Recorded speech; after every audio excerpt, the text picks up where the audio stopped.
Settle in, breathe deeply, and let us journey tonight into the Enchanted Garden of Reflection. Chapter 1. The Whispering Woods. The world outside had long since forgotten Ilara's name, and sometimes, quiet as a breath held too long, she felt she had forgotten it herself. Once, she had been a cartographer of dreams, her fingers tracing maps of faraway lands in ink mixed with stardust and a quiet, persistent longing. But the years of wandering had worn grooves into her soul, not from the miles measured by her worn boots, but by the internal weight of questions carried like stones in her pockets.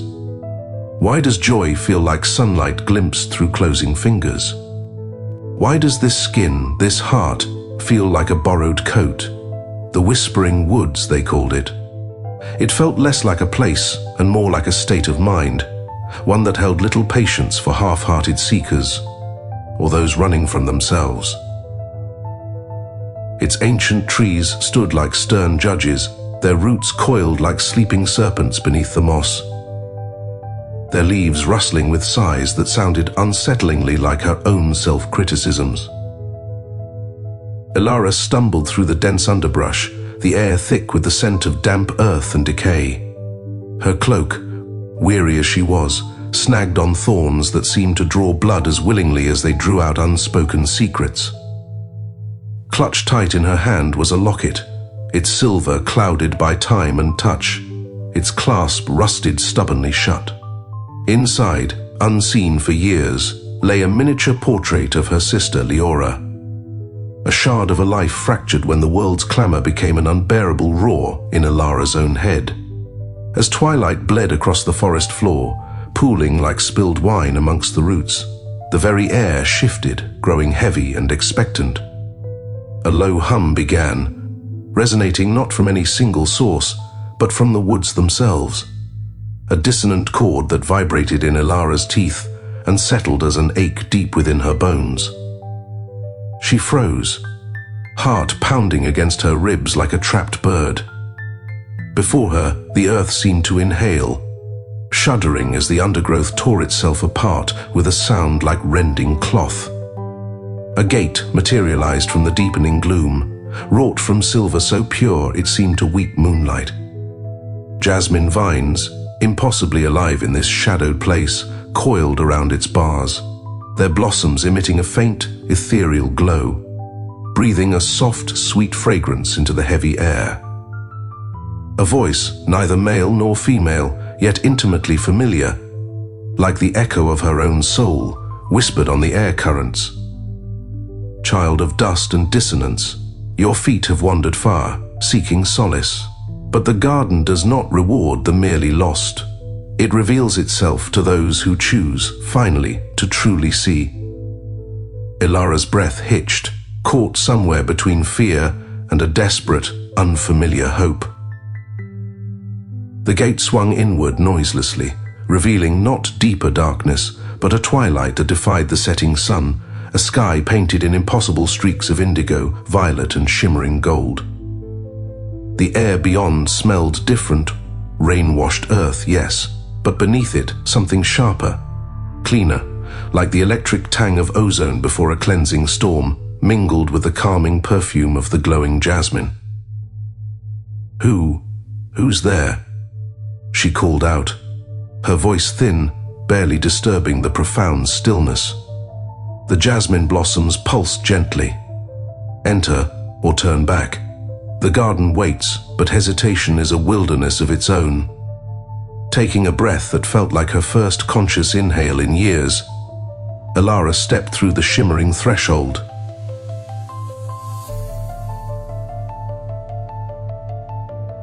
Chapter 2. The Sage of Stone and Starlight. The garden unfolded before her like a living paradox, a dream woven from moonlight and silence. Midnight blue roses bloomed in intricate fractal patterns, their petals edged with bioluminescent veins that pulsed with a slow, rhythmic light, like distant, sleeping heartbeats. Rivers of what looked like liquid mercury, yet flowed with the gentle sound of water, wound through meadows of singing lilacs, their delicate, bell-like harmonies shifting subtly from poignant elegy to soothing lullaby as Elara drew near. Above, the sky swirled with constellations she had never seen in any book. A great bear unfurling celestial wings, a moon shedding tears of light, a cosmic key being swallowed by a star serpent. The air itself felt alive, vibrating with a gentle energy that seemed to smooth the ragged edges of her thoughts. At the garden's tranquil heart stood a pavilion crafted from polished obsidian and luminous quartz, seeming to absorb and reflect the twilight simultaneously. Within it waited a figure who defied easy definition.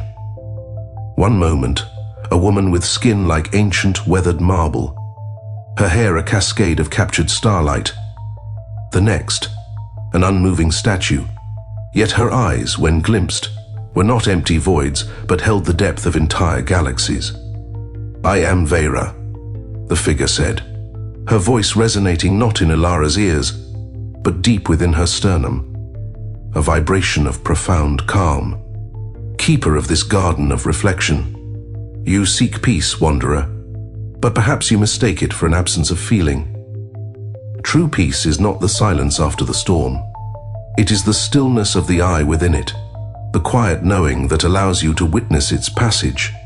Elara's fingers instinctively tightened around the cool metal of her locket. I have spent so long running from storms," she admitted, the words tasting like rust in her mouth. "I am so tired of running." Vera's gaze, though emanating from seemingly stone features, softened with an ancient empathy. "Then perhaps it is time to walk through them, not away. The garden offers 3 paths. The first will gently illuminate what you have buried in shadow. The second, the echoes you have mistaken for truth. The third, the quiet potential of what you might become when you cease to struggle against the current." She lifted a hand, veins of light tracing patterns on her marble skin, and the very fabric of the garden seemed to shimmer and realign. 3 glowing trails materialized before Elara, each distinct, each radiating a different energy. The path of shadows, a tunnel formed by the interwoven branches of gnarled oaks, their leaves whispering secrets under a sky perpetually bruised with storm clouds. The air here felt heavy, carrying the faint bittersweet scent of burnt sugar and old regrets. The path of echoes, leading towards a vast lake smooth as polished obsidian, reflecting 1,000 fractured moons. Beneath its surface, faint murmurs seemed to stir, sharp, familiar, perhaps unkind. The path of stillness, a staircase seemingly woven from solidified moonlight, spiraling upwards into a starless, peaceful void. At its distant peak floated a small, serene island, where a figure sat in quiet contemplation, their form indistinct, like gentle smoke. "Begin where the shadows lie thickest," Vera advised, her voice a gentle guide. "For even the deepest shadows dissolve when met with gentle, unwavering light."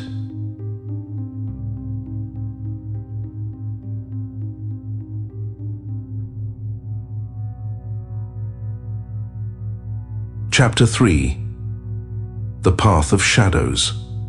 Stepping onto the path of shadows felt like entering a forgotten attic of the soul. The air grew heavier, the light dimmer, filtered through the dense canopy of brooding oaks. Elara's boots sank slightly into moss that felt cool and damp.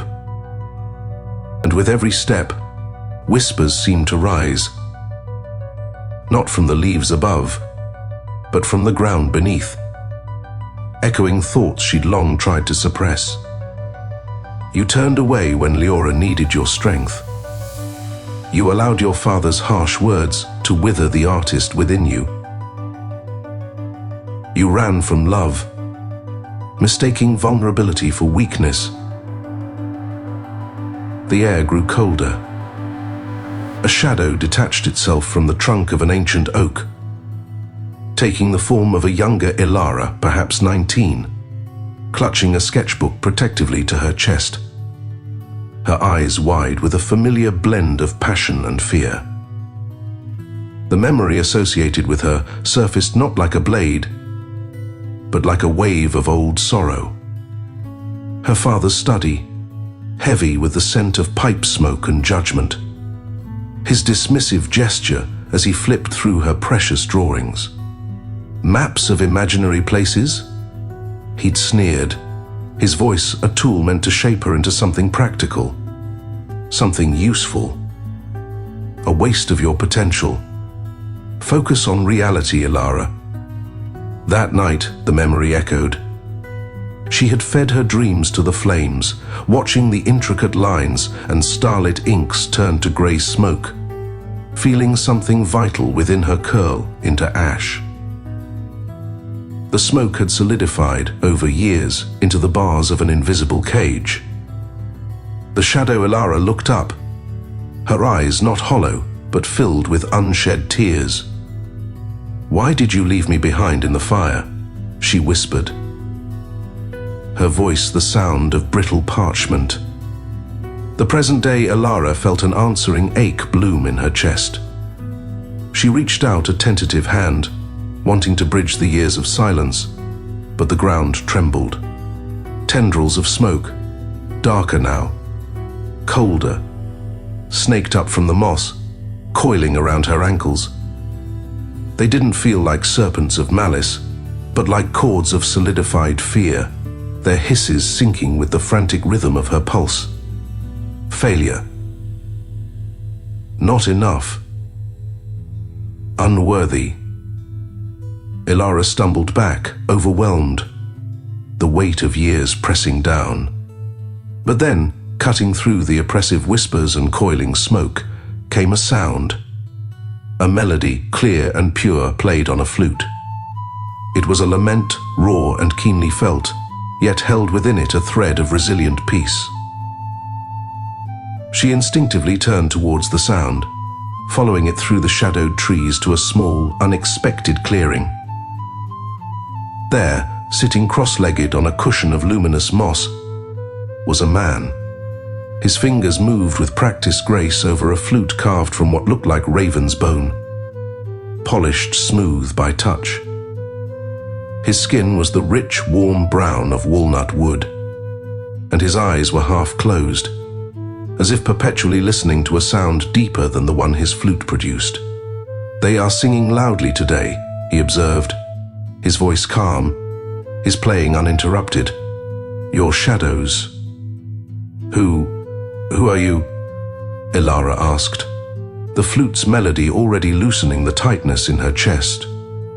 "Some call me Kael," he replied, opening his eyes. They were kind, ancient, holding a gentle amusement. Others, the gardener's assistant, the keeper of roots, the listener. Names change, like the seasons. His music seemed to weave itself around the smoky tendrils, softening their edges, making them less threatening, more like lost mist. "They are not your enemies, Ilara, not truly. Think of them as neglected parts of your own garden." Neglected parts? Aspects of yourself you judged, disowned, or tried to bury, Kael explained, his melody becoming softer, more inquisitive. You starved them of acceptance, so they learned to cry out in the only way they knew how. He lowered the flute slightly. They carry burdens you refuse to acknowledge. Ilara knelt slowly, the damp moss cool beneath her hand. She looked at the shadow Ilara, still standing uncertainly, the spectral sketchbook clutched tight. The young artist's fear felt achingly familiar. "I'm sorry," the present Ilara whispered, the words fragile but sincere. "I was so afraid of failing, afraid of not being enough. Fear is a potent messenger, Kyle said softly, nodding. It tells us what we value, what we wish to protect. But allowed to rule, it builds walls where bridges should be. He raised the flute again and played a single clear note that shimmered in the air like a drop of liquid light. As the note resonated, the smoky tendrils didn't vanish violently, but gently dissolved, transforming into countless tiny fireflies that pulsed with soft white light. The younger Ilara stepped forward, hesitancy replaced by a quiet curiosity. As she watched, the burnt pages in her sketchbook seemed to heal, blooming with new, tentative lines. Maps not of faraway lands, but of this garden. The constellations above, the lines on her own scarred but capable hands. She is part of your landscape, Kyle said gently. Invite her to walk beside you. Even the neglected corners of the garden hold the potential for growth when tended with compassion. The shadowy grove didn't vanish abruptly, but seemed to gently recede, the oppressive weight lifting. Ilara felt a profound shift within her chest. Not the sharp pain of grief, but the tender, hopeful ache of a long-dormant seed finally cracking open in welcoming soil.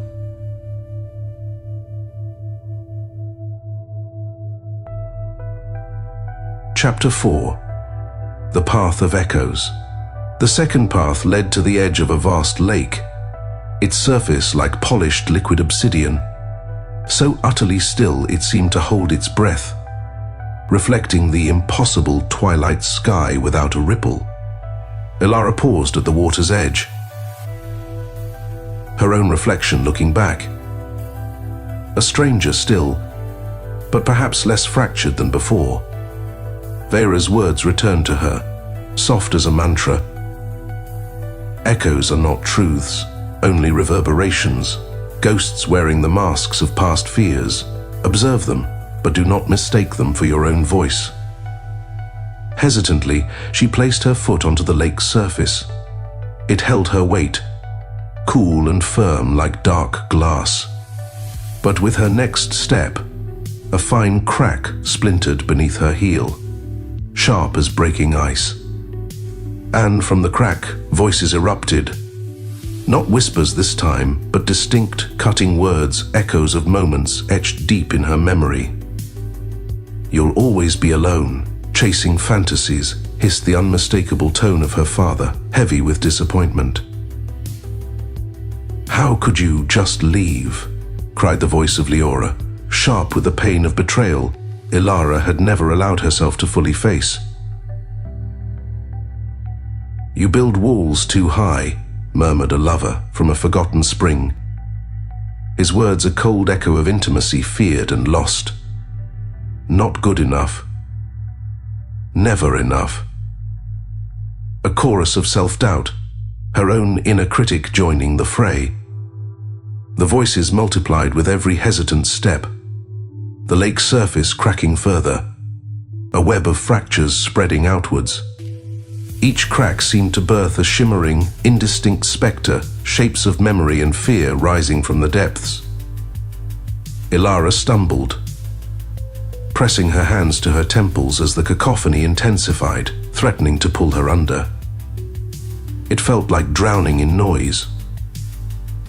A hand rested gently but firmly on her shoulder.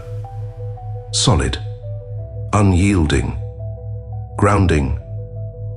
Vera stood beside her, seemingly having materialized from the twilight itself. Her marble skin shimmering faintly with its own inner constellations.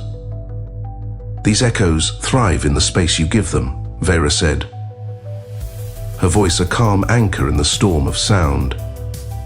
Do not fight them, but do not feed them your belief. Find your own voice beneath the noise. Speak your truth now. How? Ilara choked out, tears blurring the fractured reflections. They feel so real. You walked the path of shadows and met your younger self with compassion, Vera reminded her gently. You have already proven your voice is stronger than fear. Anchor yourself in this moment. Breathe. Now. Speak. Elara closed her eyes, shutting out the swirling specters and cracked reflections.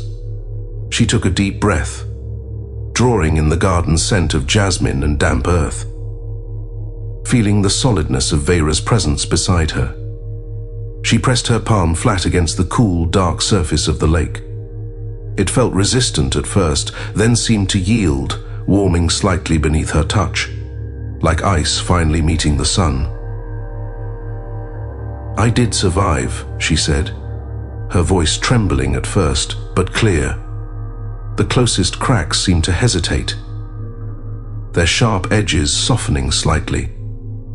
"I chose the path I needed, even if it caused pain," she declared, finding a measure of firmness. The specters flickered, losing some definition. "I am worthy of love, even my own," she whispered, the words sinking into the stillness beneath the noise. The cacophony began to recede, the sharp edges of the voices dulling. "I am here, now," she stated, simply, powerfully. The lake stilled. The cracks mended themselves, sealing over until the surface was once again a perfect, unbroken mirror of obsidian. The specters dissolved back into the depths, their power negated. Her reflection gazed back, no longer a stranger, no longer fractured. It was her face, etched with the lines of her journey, but her eyes held a newfound clarity, like pools reflecting the dawn. In the reflection's hands, she saw not a locket, but a tiny, vibrant seedling, cupped gently. As she watched, a bridge of luminous lotus flowers bloomed across the water's surface, petal by petal, creating a pathway towards the small island she had seen earlier. On the island, the figure sat cross-legged in meditation, a being of shimmering, gentle smoke, their features subtly shifting, sometimes resembling Elara as a curious child, sometimes the wise, accepting crone she might one day become. As Elara stepped onto the lotus bridge, the reflection on the island lifted its head, its voice a blend of all her ages, yet serene. "Welcome, gardener of your inner landscape."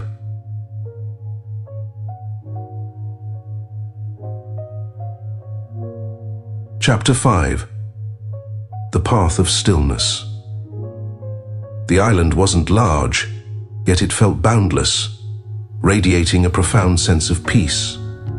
It was a place of dynamic stillness, where silence felt not empty, but full of potential. At its center lay a shallow pool, its waters clear as crystal, yet swirling with captured starlight and soft shadows, constantly moving yet perfectly calm. The air here was soft, carrying the faintest scent of night-blooming flowers and distant stars. The reflection, her guide of smoke and light, gestured towards the pool without rising. As Elara gazed into its depths, visions bloomed like time-lapse flowers, not as predictions, but as possibilities shimmering just beyond reach. Elara, perhaps in her 30s, kneeling in a field bathed in soft sunlight. Her hands, smudged with rich earth, were carefully planting roses. Not ordinary ones, but blooms of deepest black edged with veins of pure gold. There was a look of focused presence on her face. Elara, older, maybe 50, her hands showing the beautiful marks of time, but steady as she painted a vast mural on a crumbling ancient wall. The mural depicted the very garden she now stood in, a testament to inner cultivation. Elara, much older, perhaps 80, her breath soft and shallow, lying peacefully. She wasn't alone.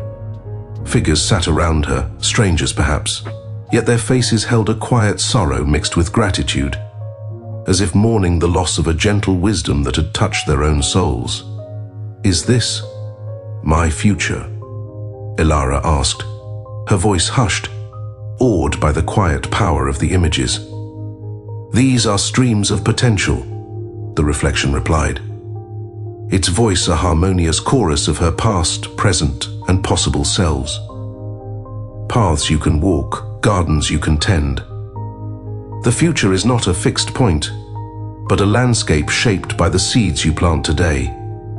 In this moment of stillness, it paused, its form swirling gently.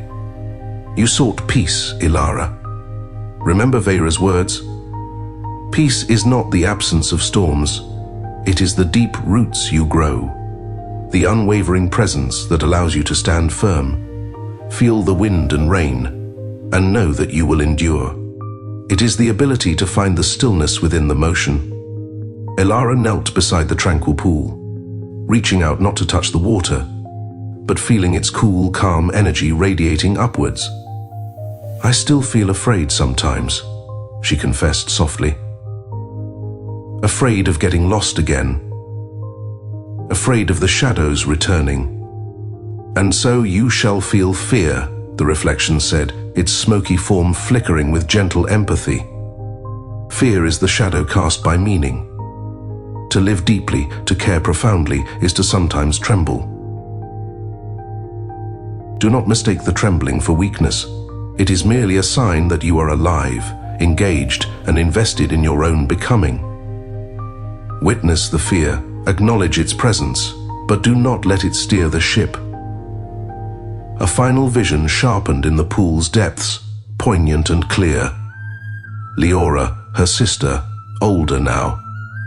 Lines of life and laughter around her eyes. She stood at the door of a simple, welcoming cottage. Ilara's cottage. Her sister's eyes held no trace of the old bitterness, only a soft, weary understanding. Her hands were outstretched, not in accusation, but in invitation. I forgave you long ago, Ilara, the vision Leora said, her voice filled with a quiet sorrow. I just wish you had found a way to forgive yourself sooner. A familiar tightness clenched Ilara's chest, but this time, it wasn't despair. It was recognition, release. I didn't know how, she whispered to the image, tears welling. Not in pain, but in catharsis. But you are learning now, the reflection affirmed gently. Every conscious breath, every moment of compassionate awareness is a step towards that forgiveness. It is not a single act, but a continuous unfolding. As if summoned by this understanding, true dawn began to break over the enchanted garden. Not the perpetual twilight, but a genuine sunrise, washing the impossible flora and the paths she had walked in warm, honeyed gold. The air filled with the sweet scent of awakening blossoms. Vera and Kael appeared on the island, their forms now stable, solid, like trusted mortal guides who had watched her journey with quiet pride. Their faces, one like ancient stone, the other like warm wood, held a shared look of gentle acknowledgement. The garden is not a place you visit, Ilara, Vera said, her voice losing its deep resonance, becoming softer, more human. It is the landscape within you.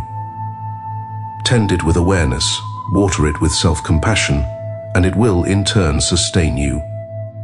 Kyle stepped forward and placed a simple, beautifully carved wooden flute into Ilara's hands. It felt warm, alive. The shadows may whisper and the echoes may call, he said, his eyes twinkling. But now, you know the music is yours to play. Find your own melody. Epilogue, the keeper of seeds. Decades slipped by like water-smoothing stone. Travelers occasionally spoke of a woman living in a small cottage, nestled serenely at the edge of the once daunting Whispering Woods. They said the woods themselves seemed calmer near her dwelling. The trees less judgmental, the air lighter. Vines heavy with impossible moonlit roses and fragrant jasmine framed her simple door, and the air around hummed with a palpable sense of peace, scented with rich soil and quiet solace. One evening, a young traveler, weary and burdened by unspoken anxieties, stumbled upon the cottage. As dusk settled, hesitantly, she knocked. An old woman answered, her silver hair braided intricately with sprigs of fresh jasmine, her eyes clear and kind, holding the depth of long reflection. "You seem to have wandered far, child," she said, her voice a gentle melody, soothing in its calm cadence. "Are you lost?" The traveler hesitated, recognizing something profound in the woman's presence. Are you Elara? The stories say you found an enchanted garden." The old woman smiled, lines crinkling around her eyes like sun rays. The smile held the wisdom of seasons lived fully. "I didn't just find it," she corrected gently. "I learned to cultivate it within myself." She opened the door wider. "Come in. The tea is still warm and the night is growing cool." Inside, the cottage was simple but filled with warmth. Clay pots holding seedlings lined the windowsills, and sketches, maps of inner landscapes perhaps, adorned the walls. As they sat sipping fragrant herbal tea, the traveler, emboldened by Elara's quiet presence, found herself whispering of her own storms. The sting of a parent's disapproval, the ache of a love that faltered, the heavy cloak of self-doubt strangling a cherished dream. Elara listened patiently, her presence a balm. She didn't offer easy answers or platitudes. When the traveler fell silent, Elara reached into a small wooden bowl on the table and picked up a single, tiny, unassuming seed. She pressed it gently into the traveler's palm. "Find a place in your life where your shadows gather, where the soil feels barren," she advised softly. "Plant this there. Water it with your attention, with kindness towards yourself. When or if it blooms, speak to it, sing to it if you feel moved. Even the darkest, most neglected soil can eventually birth light, given patience and care." The traveler frowned, clutching the seed. But what if it doesn't grow? What if it dies? Elara's laugh was soft, like rustling leaves, weathered and infinitely wise. "Ah, dear one," she said, her eyes twinkling. "Then you acknowledge the loss, learn what you can, and you plant another, and another." Gardens are not built in a single day, nor perfected in a lifetime. They are grown through seasons of stubbornness and grace, tending and trust. At dusk, the traveler left, the small seed clutched carefully in her hand, a tangible symbol of possibility. Elara remained in her own twilight garden, a living extension of the one within. Midnight roses coiled comfortably around familiar pear trees, and the descendants of the garden's singing lilacs hummed soft lullabies on the evening breeze. She knelt, her old bones protesting gently, and pressed her weathered hands flat against the cool, fragrant earth. "Thank you," she whispered, a quiet acknowledgement offered to the garden without and the garden within, to Vera and Kyle, to the scared young artist she had finally embraced, and to the ongoing, unfolding journey itself. The wind sighed through the leaves, carrying the enduring scent of jasmine, and, perhaps, if one listened closely enough, the distant, hauntingly beautiful notes of a flute, playing a melody of peace found not in perfection, but in presence.